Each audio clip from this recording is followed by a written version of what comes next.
개업식에 와 있는 심정이다. 그래서 개업식에 와서 얼마나면 물건을 팔아주고 싶은데 물건이 너무 하자가 심해서 도저히 팔아줄 수 없는 그런 딜레마에 봉착해 있다 이렇게 말씀드리는데요. 이런 경우에는 물건을 파시는 분이 뭔가 해명을 좀 하셔야 될 것 같습니다.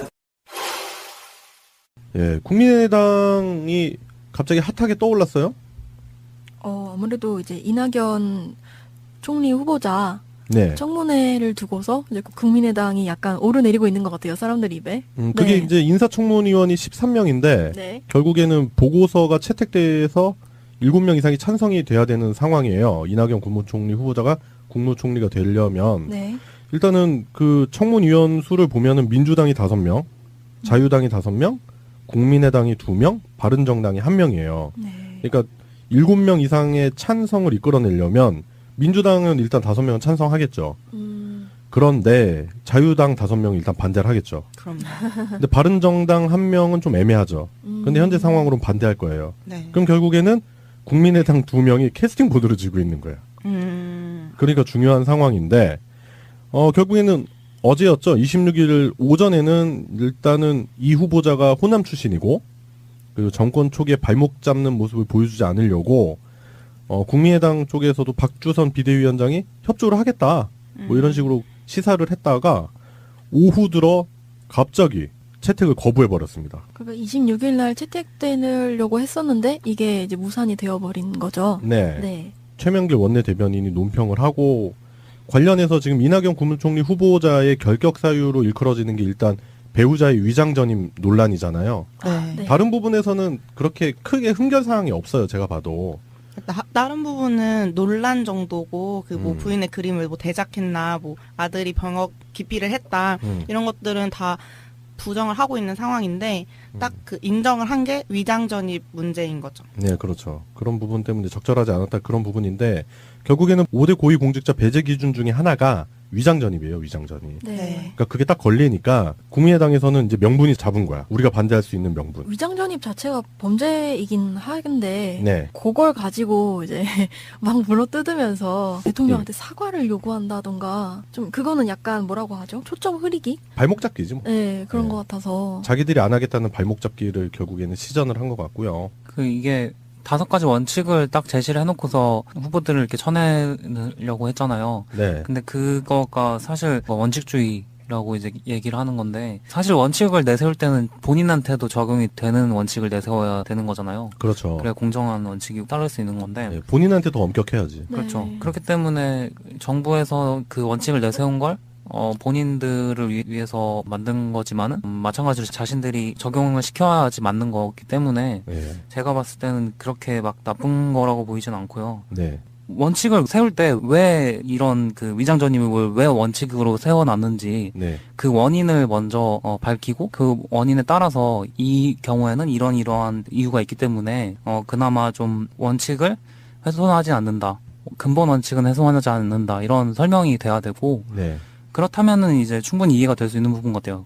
그래요. 그 선거 캠페인에서 얘기했던 게 확실히 있긴 하지만 그 현실적으로 사용할 수 있으려면 원천 배제였지만 이제는 뭐 심각성, 의도성, 반복성, 위반 시점 이런 거를 종합적으로 검토하지 않을 수 없다고 대통령 비서실장이 얘기를 했잖아요. 네. 그래서 저도 어쨌든 지키는 걸 원칙으로 하는 게 당연히 맞지만 사람이 사는 곳이고 정치하는 건데 그 융통성이라는 게 있어야 되잖아요. 그래서 당연히 잘못을 인정하고 사과해야죠. 이거는 어쨌든 잘못된 부분이잖아요. 원칙을 어겼으니까. 네. 근데 이렇게 초반에 원칙을 세워놓고 이 엄격한 원칙에 자기 자신을 먼저 적용을 한다. 이런 게 되게 중요한 이유가 뭐냐면 차후에도 이런 맞아요. 선례가 있기 때문에 여야가 바뀔 수도 있는 문제잖아요. 그럼요. 지금 현재 야당인 사람들이 여당이 됐을 때 절대 이런 짓을 못 한다는 거죠. 네. 그 전에 우리가 실망했었던 게 이명박근혜 기간 동안 총리 및 장관 후보자들 청문회 하면은 위장전이면 기본이에요, 기본. 그냥 범죄자 집단 방불케 할 만한 무슨 전과 기록 이렇게 공개하는 것처럼 네. 어마어마하게 상상을 초월하는 그런 이상 야릇한 짓을 많이 했었던 사람들도 버젓이 장관이 되고, 황교안도 결국엔 자료 제출 제대로 안 하고 불성실하게 병역 면제 시점이랑 맞아요. 반마진 확진 시점이랑도 그 시간을 지배하는 자, 네, 뭐 이런 맞아요. 운명까지 봤어요. 쓰면서도 결국엔 총리가 됐잖아요. 그런 사람들이 있는 반면에 이제 문재인 정부에서는 그런 원칙을 세워서 강하게 가면 추후에 이런 일이 없도록, 그러니까 문재인 대통령이 계속 얘기했었던 임기 후에도 그 새로운 정부가 들어선다 하더라도 계속적으로 민주주의를 지켜나갈 수 있는 네. 그런 기준 자체를 만들어간다, 그런 생각이 들고, 일단은 SNS에 다양한 반응들이 있어요. 뭐 예를 들어 주호영 뭐 이런 사람들, 뭐 정우택. 네, 또 어떤 분들 보니까 그래 그러면 이낙연 낙마시켜. 그리고 그 지금 기존 의원들 300명 다 원칙에 따라서 한번 걸러보자. 그러니까요. 이런 얘기를 하시는 분들도 있더라고요. 제가 하고 싶은 말인데 정말 네. 위장전이뿐만 아니라 이 5대 원칙이고 뭐고 그냥 다 한 명도 남아있는 분이 없을 것 같은데. 그렇죠. 제가 봤을 때는 죄다 걸릴 것 같은데. 네. 예, 그건 뭐 여야를 막론하고 네, 맞아요. 현직 의원 중에 진짜 몇 명 빼고는 죄다 걸릴 것 같아요. 어떻게 보면 또 어떤 분들은 국민의당이 그러니까 호남에 대해서 너무 오독하고 나댄다 이런 입장을 보여주시는 분들도 있더라고요. 네, 그렇죠. 호남 민심은 이미 국민의당을 많이 등졌어요. 애초에 국민의당한테 뭐 이렇게 동의를 한다거나 그런 것보다는 좀 네. 이제 호남 그분들도 약간 전략적으로 예. 네, 이렇게 입지를 만드셨던 것 같은데. 네. 뭐 이제 되짚어 보자면 총선 때 국민의당을 호남에서 선택을 한 이유는 더민주에 대한 실망으로 완전히 돌아선 게 아니라 일종의, 그러니까 잘 되라고 회초리 때리는 거, 그런 거 반성을 해라. 그러면서 총선에서는 그런 식으로 갔지만 결국엔 대선에서는 결국 문재인 대통령 지지도가 훨씬 높았잖아요. 그리고 현재 호남에서 국민의당 지지도가 거의 급추락하고 있는 상황이고, 더민주와 문재인 정부에 대한 지지도가 올라가고 있는 상황이기 때문에 국민의당도 지금 현재 29일 날 회의를 통해서 그걸 결정을 할 거라고 하는데, 네. 제가 봤을 땐 자유롭지 못하다. 반대를 할 경우에 불어닥칠 수 있는 역풍까지 감안을 한다면 이낙연 국무총리 후보자가 국무총리로 내정이 될 가능성이 좀 높지 않겠나, 그런 전망을 좀 해보고 있어요. 네. 나관론이 우세하긴 하지만 아무래도 원칙에 대한 좀 그 보수가 좀 필요하긴 할 것 같아요. 네. 네. 그리고 국민의당 이현주 의원이 갑자기 급부상했어요. 실시간 검색어에서도. 이분이 이제 이낙연 총리 지명자에 대해서 독설을 했는데 네. 본인이 약간 부동산 부자인 버릇을 버리지 못했는지 그 이낙연 국무총리 지명자를 하자가 있는 물건이라서 뭐 도저히 살 수가 좋게 없다. 보려고 해도 살 수가 없다라는 식으로 표현을 했죠. 이런 강경 발언. 이현주는 민주당 의원이었던 사람이잖아요. 근데 국민의당으로 쏠락 넘어갔죠. 소신이 없는 사람이죠. 이 사람이 이 후보를 물건에 비유한 것도 조금 문제가 많은데, 그 사실 이거 개업식이라고 얘기를 했어요. 맞아요. 네. 네. 개업식에 나온 물건이 하자가 너무 많아서 못 판다, 이런 식으로 얘기를 했는데, 그러니까 지금 정권 자체를 사실 비꼬는 거예요. 정권이 이제 시작했잖아요. 근데 그걸 마치 일개 가게 시작한 것 마냥 그죠. 비꼬는 거기 때문에. 폄훼하는 거죠, 폄훼. 네.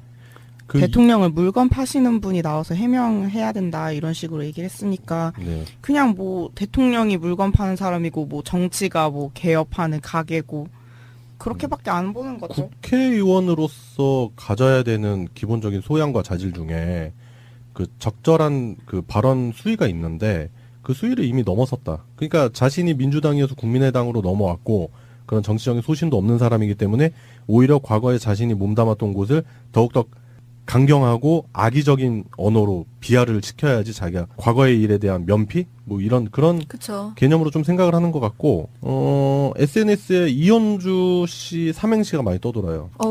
뭔가요? 운 좀 띄워보세요. 이, 언, 언니, 주. 주둥아리 좀 봐.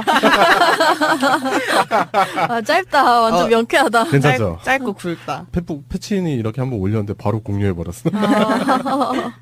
하여튼 그 이현주 의원 자체가 이렇게 발언을 하고 그리고 지난 그 5.18 기념식에서도 그 복장 튀게 입고 온 것도 문제가 많이 되고 있잖아요. 혼자 흰색이었죠. 혼자 흰색 그 스트라이프 입고 와가지고. 본인이 약간 지금 되게 어필하려고 애를 쓰는 것 같긴 하네요.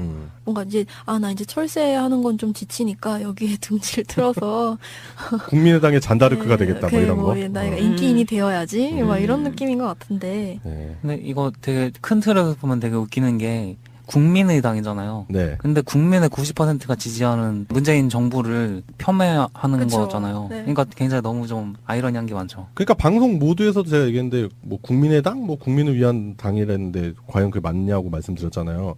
도대체 국민의당에서 얘기하는 국민은 누군지 모르겠어요. 그러니까요. 근데 국민이 이제 국민 대다수가 참여해서 구성한 정부라고 해야 되잖아요. 네. 근데 그걸 마치 개업하자마자 망해버린 가게로 묘사한 거는 좀 예의가 없는, 사람으로서 약간 국회의원 이전에 사람으로서 좀 그러니까. 예의가 없는 행동이죠. 그렇죠. 이현주 의원은 이런 부분에 대해서 자기가 강도 높은 비판을 하는 건 좋은데 그 언어 자체의 네. 표현하는 부분에 대해서는 좀 신경을 쓰고 사과할 부분이 있으면 좀 사과해야 될 것 같아요. 뭐 아니면 이은재 의원이 자주 쓰는 말처럼 좀 심하다 싶으면 사퇴하든가. 사퇴하세요. 사퇴하세요. 거의 소요의 그 유행어가 돼버렸는데요. 우리 언제 나중에 세상 진짜 더 좋아지면은 이은재 씨 한번 모십시다. 너무 재밌을 것 그때 같은데. 왜 그랬냐고 도대체. 진짜 마이크로소프트를 몰랐냐고 막 이러면서. 그런 식으로 진행하실 거면 사퇴하세요! 이러지 않을까요? 됐고요. 예, 그래요. 지금 일단은 SNS와 국민들 여론 뭐 이렇게 반응을 좀 본 것 같고. 네. 그런데 국민의당에서 방송통신위원회 상임위원 후보로서 고영신 교수를 지금 내세운 게 약간 논란이 되고 있어요. 고영신 교수가 종편 3사를 아주 보따리 싸들고 왔다 갔다 하면서 열심히 하시더라고요. 네, 쉴 새 없이 떠드셨던 분이죠. 네. 네. 열심히 하시는데 나가서 열심히 한 발언이 결국에는 안철수 찬양, 그쵸. 예, 국민의당 찬양. 뭐 결국 그런 사람이었고 이렇게 본다면 국민의당이 결국에는 보훈 인사하는 거 아니냐. 그런 국민의당이 과연 이낙연 총리 후보자에 대해서 자격 검증을 할 자격이 있느냐. 뭐 이런 생각까지 귀결할 수 있을 것 같아요. 네. 사실 전에도 한겨레에서 이상하게 한경오라는 그 단어를 계속해서 부각시킨 그 주범이 사실은 여기 있었는데 네. 한겨레가 문재인을 이상하게 비방하는 글을 쓴다든가 그 미리 비방한 글을 써놨다가 내린다든가 그런 사건들이 최근에 많이 있었어요. 많았죠. 그런데 그런 사건들이 있을 때마다 항상 도는 소문이 있었어요. 들었던 소문이 한겨레 내부에 국민의당에 줄 선 사람들이 있다. 그래서 그런 식으로. 그런데 그런 정황이 그들의 SNS를 통해서 몇 가지 보였죠? 네. 네. 그거가 완전히 이제 인사를 통해서 확실하게 보여진 사건이라고 생각이 되고요. 모 기자는 또 TV에 출연해서 그 안 후보 얘기하다 갑자기 울컥해가지고 뭐 울컥이냐 아니냐 뭐 그런 논란까지 있었고. 네. 이걸 통해서 이 사람이 데스크에 있던 사람인데 국민의당에 확실한 연줄이 있었다. 이게 겉으로 드러나져 버렸기 때문에 한경호 논란에도 기름을 이제 확 들이부은 격이 된 것 같고 이거를 어떻게 정리를 할 수가 있을지 네. 기추가 좀 주목이 되네요. 예, 결국 자신들이 명분을 잡았다고 생각을 하고 일단 이낙연 국무총리 후보자에 대해서 반대를 한 국민의당이긴 하지만 결국 국민 대다수의 여론이라든지 대다수의 여론을 생각을 한다면 과연 지금 한 행동이 옳을 것인가? 그것이 과연 자신들의 행위에 대한 면피가 될 것인가? 제가 봤을 때는 명분을 잡은 게 아니라 오히려 명분거리를 만든 게 아닌가 생각이 좀 들고요. 국민의당이 지금 추락하는 지지율 이런 걸 감안한다면 29일 날 있을 회의에서 결론이 어떻게 날지 주목이 되는 상황인데 이번 선택을 어떻게 하느냐에 따라서 국민의당의 존립 여부가 결정이 되는 그런 중요한 문제가 아닐까 그런 생각이 듭니다. 네. 오늘의 첫 번째 이슈 국민의당 이야기였습니다. 개업식에 와 있는 심정이다. 그래서 개업식에 와서 웬만하면 물건을 팔아주고 싶은데 물건이 너무 하자가 심해서 도저히 팔아줄 수 없는 그런 딜레마에 봉착해 있다 이렇게 말씀드리는데요. 이런 경우에는 물건을 파시는 분이 뭔가 해명을 좀 하셔야 될 것 같습니다. 예, 국민의당이 갑자기 핫하게 떠올랐어요? 아무래도 이제 이낙연 총리 후보자 네. 청문회를 두고서 이제 국민의당이 약간 오르내리고 있는 것 같아요. 사람들 입에. 그게 네. 이제 인사청문위원이 13명인데 네. 결국에는 보고서가 채택돼서 7명 이상이 찬성이 돼야 되는 상황이에요. 이낙연 국무총리 후보자가 국무총리가 되려면 네. 일단은 그 청문위원 수를 보면은 민주당이 5명, 자유당이 5명, 국민의당이 2명, 바른정당이 1명이에요. 네. 그러니까 7명 이상의 찬성을 이끌어내려면 민주당은 일단 5명은 찬성하겠죠. 그런데 자유당 5명이 일단 반대를 하겠죠. 그럼. 근데 바른정당 1명은 좀 애매하죠. 근데 현재 상황으로는 반대할 거예요. 네. 그럼 결국에는 국민의당 2명이 캐스팅 보드를 쥐고 있는 거예요. 그러니까 중요한 상황인데 결국에는 어제였죠. 26일 오전에는 일단은 이 후보자가 호남 출신이고 그리고 정권 초기에 발목 잡는 모습을 보여주지 않으려고 국민의당 쪽에서도 박주선 비대위원장이 협조를 하겠다. 뭐 이런 식으로 시사를 했다가 오후 들어 갑자기 채택을 거부해버렸습니다. 그러니까 26일 날 채택되려고 했었는데 이게 이제 무산이 그나마 좀 원칙을 훼손하지 않는다. 근본 원칙은 훼손하지 않는다. 이런 설명이 돼야 되고 네. 그렇다면은 이제 충분히 이해가 될 수 있는 부분 같아요. 그래요. 그 선거 캠페인에서 얘기했던 게 확실히 있긴 하지만 그 현실적으로 사용할 수 있으려면 원천 배제였지만 이제는 뭐 심각성, 의도성, 반복성, 위반 시점 이런 거를 종합적으로 검토하지 않을 수 없다고 대통령 비서실장이 얘기를 했잖아요. 네. 그래서 저도 어쨌든 지키는 걸 원칙으로 하는 게 당연히 맞지만 사람이 사는 곳이고 정치하는 건데 그 융통성이라는 게 있어야 되잖아요. 그래서 당연히 잘못을 인정하고 사과해야죠. 이거는 어쨌든 잘못된 부분이잖아요. 원칙을 어겼으니까. 네. 근데 이렇게 초반에 원칙을 세워놓고 이 엄격한 원칙에 자기 자신을 먼저 적용을 한다. 이런 게 되게 되어버린 거죠. 네. 네. 최명길 원내대변인이 논평을 하고 관련해서 지금 이낙연 국무총리 후보자의 결격 사유로 일컬어지는 게 일단 배우자의 위장전임 논란이잖아요. 네. 네. 다른 부분에서는 그렇게 크게 흠결 사항이 없어요. 제가 봐도. 다른 부분은 논란 정도고 그 뭐 부인의 그림을 뭐 대작했나 뭐 아들이 병역 기피를 했다 이런 것들은 다 부정을 하고 있는 상황인데 딱 그 인정을 한 게 위장전입 문제인 거죠. 네, 그렇죠. 그런 부분 때문에 적절하지 않았다 그런 부분인데 결국에는 5대 고위공직자 배제 기준 중에 하나가 위장전입이에요. 위장전입. 네. 그러니까 그게 딱 걸리니까 국민의당에서는 이제 명분이 잡은 거야. 우리가 반대할 수 있는 명분. 위장전입 자체가 범죄이긴 하는데 네. 그걸 가지고 이제 막 물어뜯으면서 대통령한테 사과를 요구한다던가 좀 그거는 약간 뭐라고 하죠? 초점 흐리기? 발목 잡기지 뭐. 네, 그런 네. 것 같아서 자기들이 안 하겠다는 발목 잡기를 결국에는 시전을 한 것 같고요. 이게 5가지 원칙을 딱 제시를 해놓고서 후보들을 이렇게 쳐내려고 했잖아요. 네. 근데 그거가 사실 원칙주의라고 이제 얘기를 하는 건데 사실 원칙을 내세울 때는 본인한테도 적용이 되는 원칙을 내세워야 되는 거잖아요. 그렇죠. 그래 공정한 원칙이 따를 수 있는 건데 네, 본인한테 더 엄격해야지. 그렇죠. 네. 그렇기 때문에